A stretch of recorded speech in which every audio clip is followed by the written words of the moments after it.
Ladies and gentlemen, today I want to take you inside one of Colombia's most infamous prisons, La Modelo Prison. This facility, located in Bogotá, is not just a place where criminals serve their sentences. It has been a battlefield, a symbol of lawlessness, and a reflection of Colombia's darkest struggles. La Modelo Prison, officially known as Cárcel La Modelo, is one of the most infamous correctional facilities in Colombia. Located in the capital city, Bogotá, it was originally built in the 1950s with the purpose of housing criminals in a controlled environment that would allow for rehabilitation.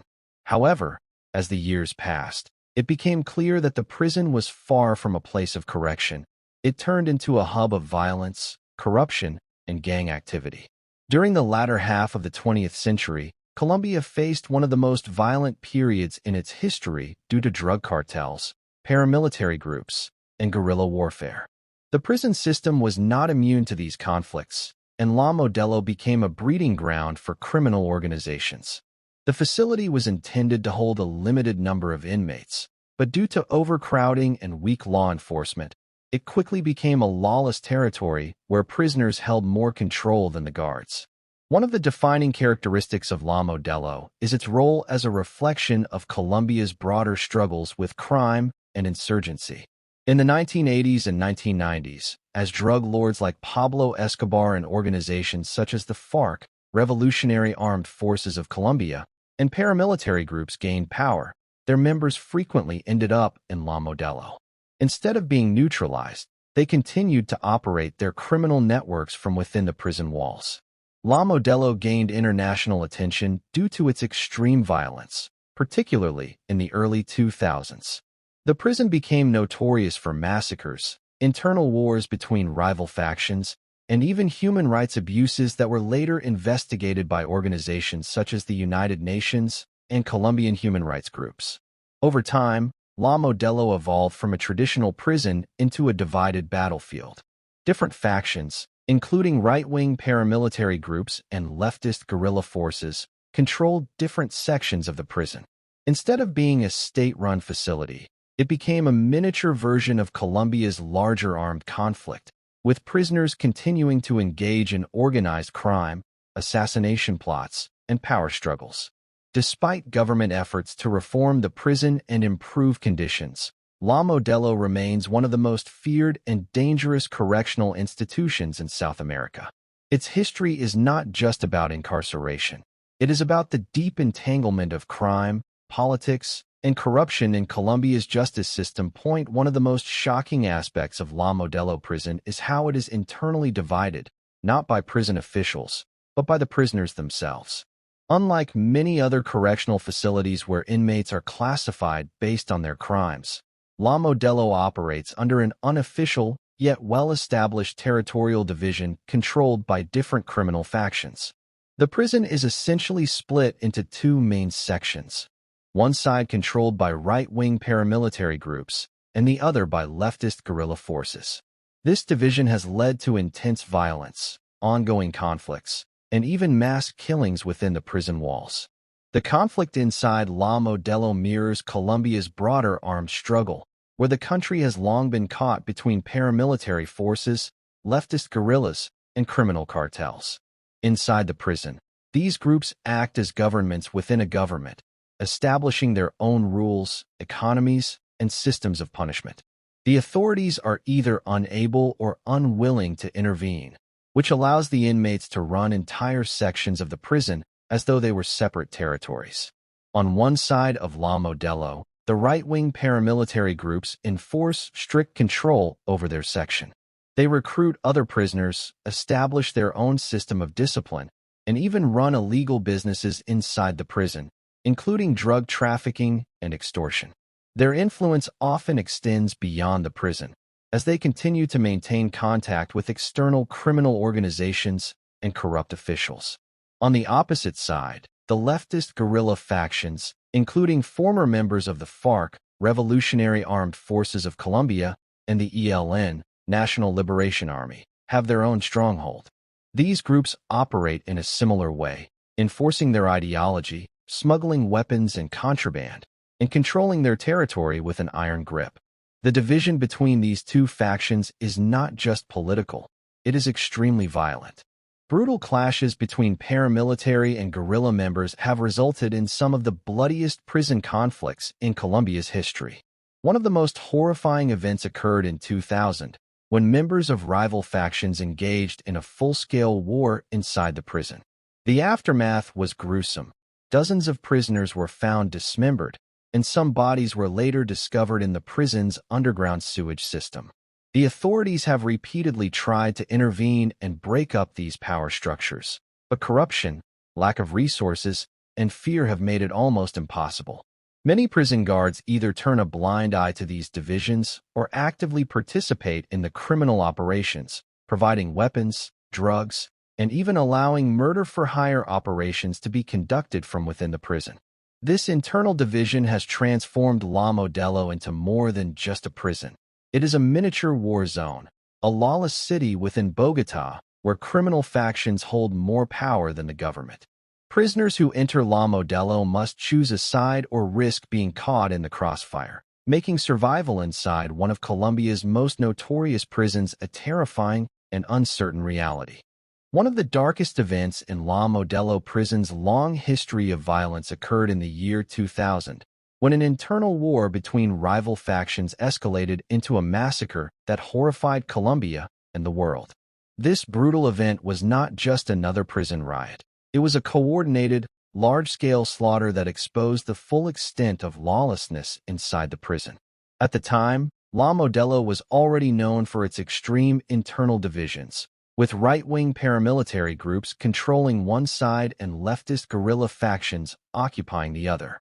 Tensions between these groups had been rising for years, and violence inside the prison was common. However, in April 2000, the conflict reached a breaking point, leading to one of the bloodiest prison massacres in Colombian history. The violence erupted when members of one faction launched a sudden and well-planned attack on their rivals. Armed with smuggled weapons, homemade knives, and even firearms provided through corrupt prison officials, the attackers overwhelmed their enemies, killing dozens in a matter of hours.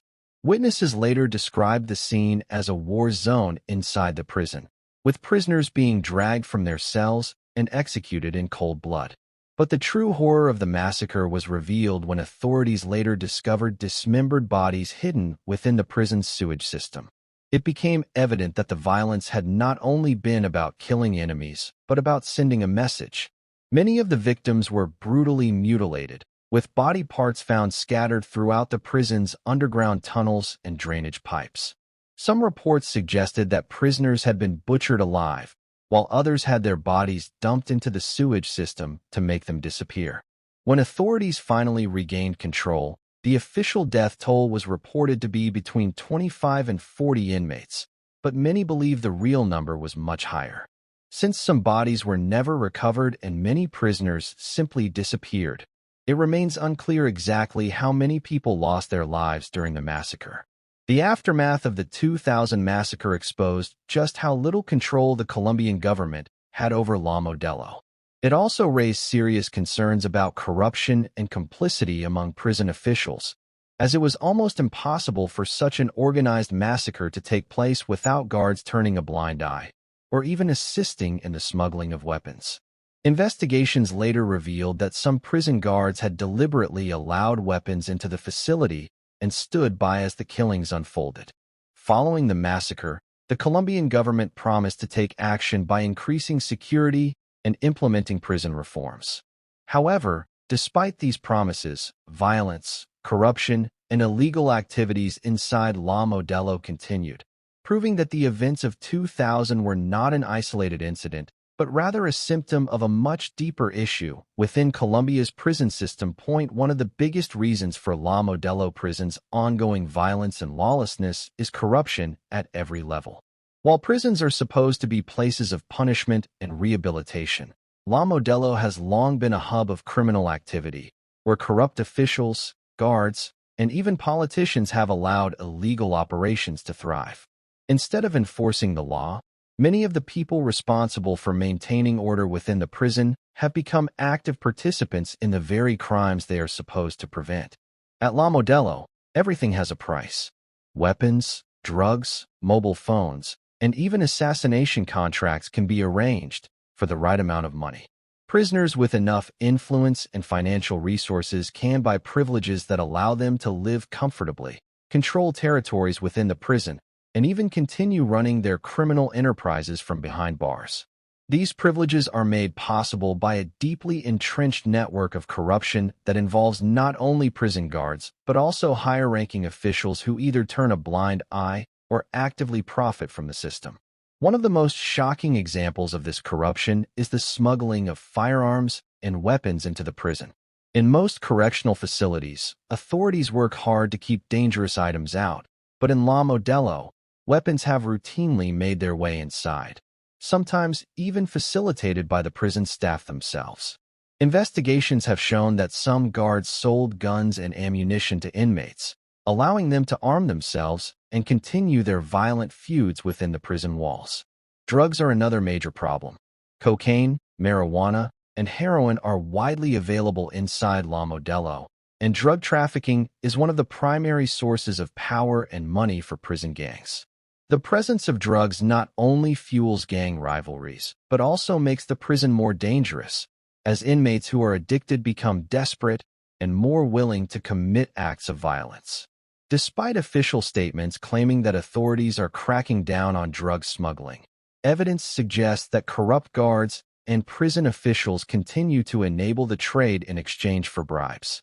Perhaps the most disturbing aspect of corruption in La Modelo is the way murder-for-hire operations have been carried out from within the prison. Criminals locked up in La Modelo still manage to organize assassinations on the outside, using mobile phones that have been smuggled into their cells.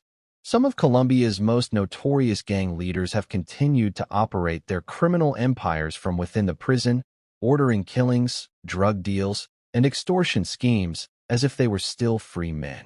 Over the years, multiple government investigations and human rights organizations have attempted to expose the full extent of corruption inside La Modelo. Some guards and officials have been arrested, but the system remains largely unchanged. The reason for this is simple. The corruption is not limited to the prison. It extends into Colombia's larger political and law enforcement systems. Many of the most powerful criminal organizations have deep connections with politicians, police officers, and business elites, making it nearly impossible to completely clean up La Modelo without addressing the larger corruption problem in the country. Even when attempts have been made to reform the prison, the influence of criminal networks has ensured that any changes are either temporary or superficial. The result is a prison that continues to function more like a criminal stronghold than a correctional facility, where law enforcement has little control and the inmates, especially the most powerful ones, dictate how things run. One of the most terrifying aspects of La Modelo prison is the mysterious disappearances of inmates, prisoners who enter but are never seen again. While many prisons worldwide have cases of inmate violence, La Modelo has gained international notoriety for the sheer number of inmates who have vanished without a trace. These disappearances are not accidental. They are the result of murder, torture, and secret disposal of bodies, all happening within the prison walls. La Modelo's disappearances are deeply tied to the internal conflicts between paramilitary groups, guerrilla fighters, and criminal organizations. Inside the prison, these factions fight for dominance, and any prisoner who challenges the wrong people, refuses to join a gang, or is suspected of being an informant often ends up disappeared. Unlike regular prison murders, where bodies are left as warnings to others, many of these killings are hidden, covered up, and even erased from official records. One of the most shocking revelations came in 2016, when Colombian authorities discovered that La Modelo had been used as a site for executions and body disposal. Human remains were found inside the prison's underground sewer system, confirming long-standing rumors that bodies had been dumped into the prison's plumbing. Some of these victims were believed to be inmates, while others were suspected to be people who had been abducted, brought into the prison, and killed without ever being officially registered. This suggests that La Modelo was not just a prison. It was also an execution center, where criminals and corrupt officials could make people disappear permanently. Investigations revealed that some of these killings were not just random acts of violence, but carefully orchestrated murders carried out with the knowledge, or even participation, of corrupt prison staff. Guards and high-ranking officials were accused of either facilitating these disappearances or looking the other way when inmates were murdered. In some cases, victims were tortured for days before being executed, while in others, their bodies were cut into pieces to make disposal easier. The disappearances at La Modelo have also been linked to organized crime beyond the prison walls. Some of Colombia's most dangerous criminal groups, including drug cartels and paramilitary organizations, use the prison as a place to eliminate rivals or silence potential witnesses. Reports indicate that hitmen would often receive orders to take care of certain prisoners, and once the job was done, the body would be disposed of in a way that ensured no evidence was left behind. Families of missing prisoners have long demanded answers, but many of them have never received any information about their loved ones. For years, prison officials denied that these disappearances were happening, claiming that inmates had either escaped or been transferred to other facilities. However, the discovery of human remains inside the prison's drainage system proved that something far more sinister was taking place. Despite public outcry and government investigations, many of the cases of missing inmates remain unsolved. The exact number of people who have disappeared in La Modelo is unknown, but estimates suggest that dozens, if not hundreds, of prisoners may have been secretly murdered and disposed of over the years. Even though authorities have promised reforms, prisoners inside La Modelo continue to live with the fear that they, too, could simply vanish one day, with no one to ever find out what happened to them. One of the most pressing issues inside La Modelo prison is the severe overcrowding and inhumane living conditions that have plagued the facility for decades. Designed to hold a limited number of inmates, the prison now houses more than double or even triple its intended capacity, leading to conditions that are not only unsanitary and dangerous, but also contribute directly to the extreme violence within its walls. Colombia's prison system as a whole has long struggled with overpopulation, but La Modelo stands out as one of the worst examples. Officially, the prison was built to accommodate around 2,500 inmates, but at various points in its history, the actual number of prisoners has exceeded 6,000. This means that prisoners are crammed into tiny cells, often sleeping on the floor, stacked on top of each other, or even forced to share beds or rotate sleeping shifts. The lack of space is not just uncomfortable, it is deadly. Inmates are packed into overcrowded cell blocks where violence can erupt at any moment. The absence of proper surveillance and control means that prisoners are often left to fend for themselves, leading to gang dominance and rule by force. Those who are weaker, younger, or unaffiliated with powerful prison factions become easy targets for abuse, extortion, and even murder. The lack of basic necessities further worsens the living conditions.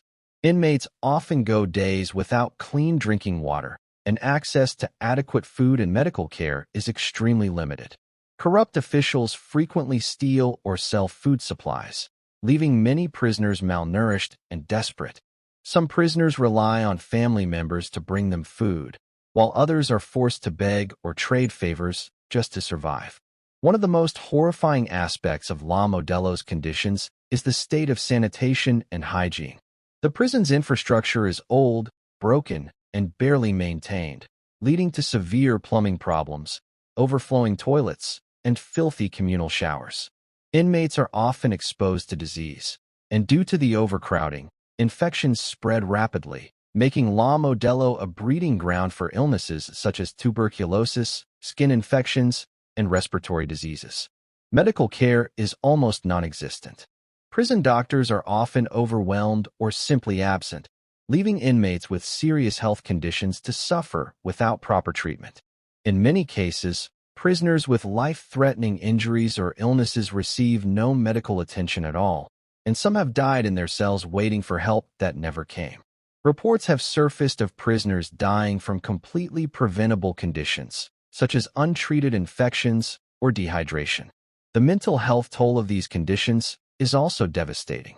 Many inmates suffer from severe anxiety, depression, and post-traumatic stress disorder due to the relentless violence and deprivation they experience daily.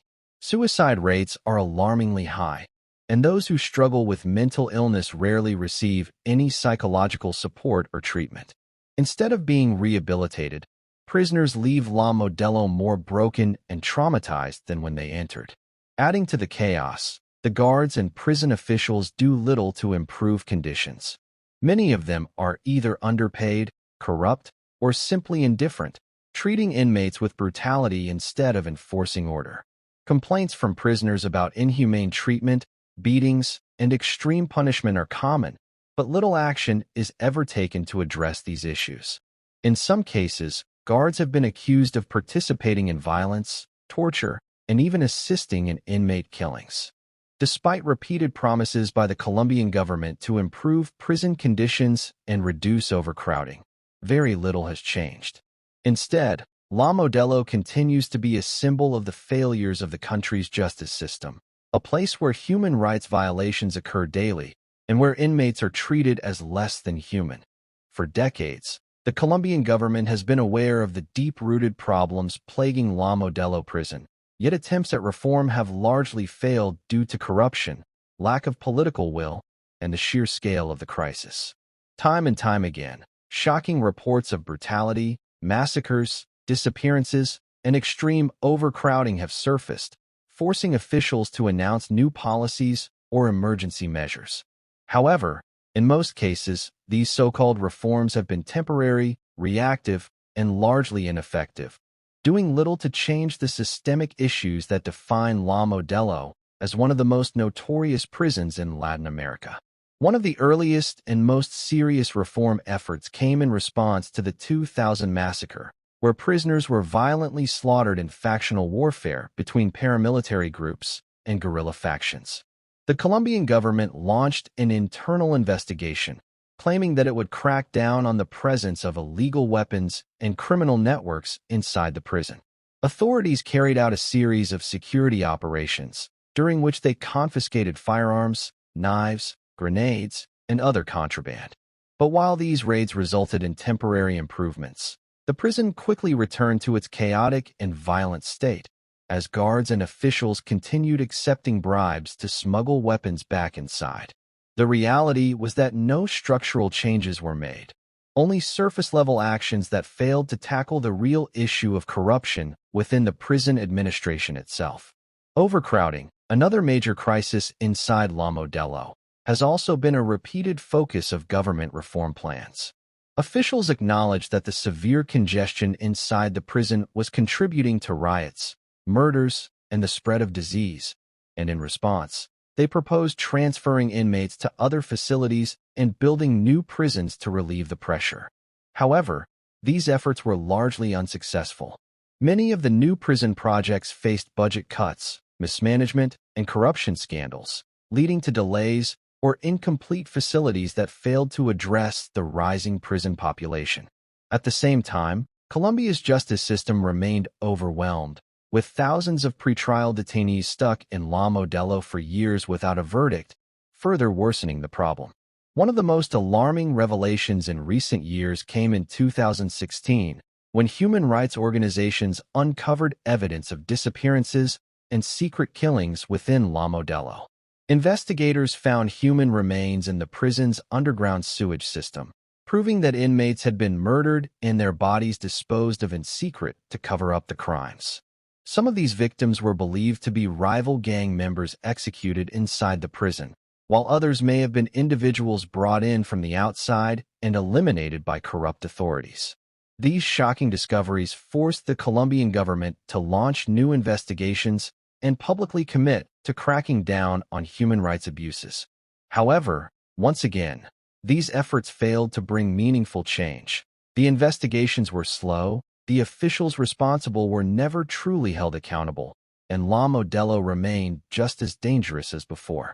One of the biggest obstacles to real prison reform in Colombia is high-level corruption and complicity.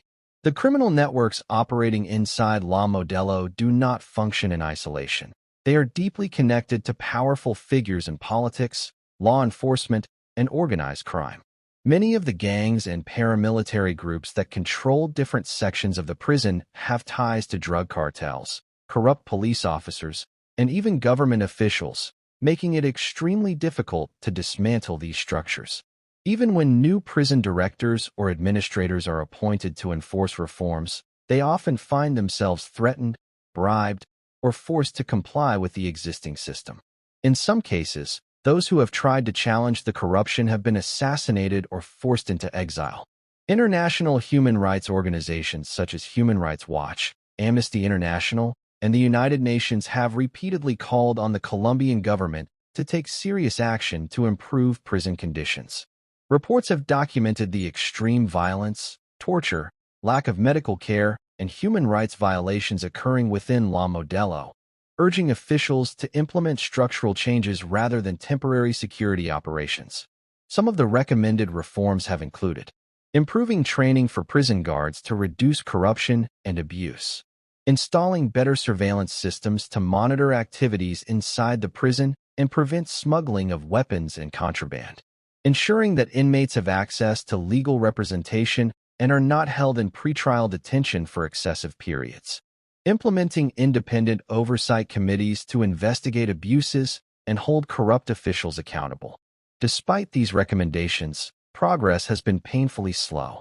Every few years, a new scandal emerges, whether it be another massacre, an escape of a high-profile criminal, or new reports of disappearances, and the government once again scrambles to respond with temporary measures. But because these responses fail to address the root causes, the cycle of violence and corruption inside La Modelo continues, largely unchanged. La Modelo Prison stands as a haunting symbol of Colombia's failed prison system, where violence, corruption, and inhumane conditions have turned it into a living nightmare rather than a facility for justice and rehabilitation. Despite numerous government promises and reform efforts, the prison remains a breeding ground for organized crime, human rights abuses, and lawlessness. The ongoing cycle of temporary crackdowns, ignored investigations, and resurfacing scandals proves that true change has yet to come. For La Modelo to ever escape its dark past, Colombia must go beyond surface-level reforms and commit to deep structural changes, from improving living conditions and reducing overcrowding to eradicating corruption within prison administrations. Without a firm and lasting commitment to justice, transparency, and accountability, La Modelo will continue to be not just a prison, but a reflection of the country's broader struggles with crime, impunity, and institutional failure. Until then, it remains a prison beyond reform, where justice is nothing more than an illusion behind its crumbling walls.